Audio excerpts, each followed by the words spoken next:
बादशाह अकबर और उनके प्रिय मंत्री बीरबल की बुद्धिमानी के किस्से जग प्रसिद्ध हैं।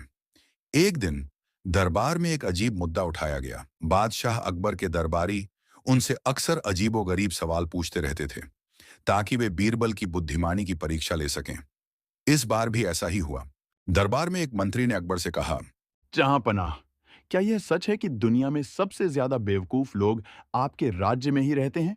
अकबर इस प्रश्न से चकित रह गए। उन्होंने सोचा कि यदि वे इसे झूठ कहेंगे तो मंत्री इसे साबित करने के लिए तर्क देंगे, और यदि इसे सही कहेंगे तो उनके राज्य की प्रतिष्ठा पर आंच आएगी। इसलिए उन्होंने तुरंत बीरबल को बुलाया और इस प्रश्न का उत्तर देने को कहा। बीरबल मुस्कुराए और बोले, जहां अपना इसका उत्तर मैं एक दिन में दूंगा, लेकिन मुझे थोड़ी तैयारी करनी होगी।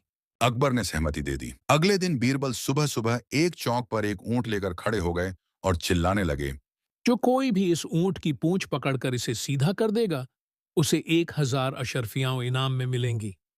ये सुनते ही शहर के कई लोग वहां इकट्ठा हो गए। सभी को इनाम पाने की लालसा थी।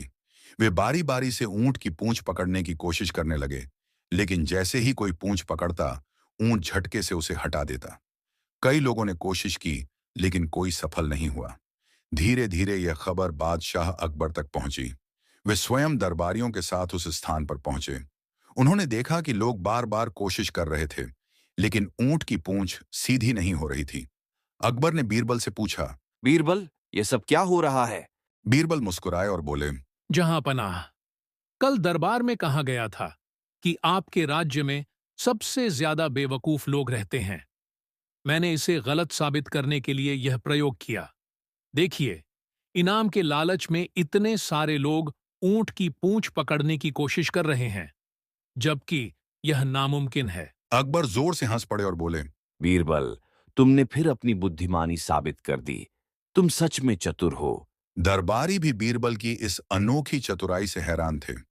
उन्होंने स्वीकार किया कि बीरबल जैसा कोई नहीं।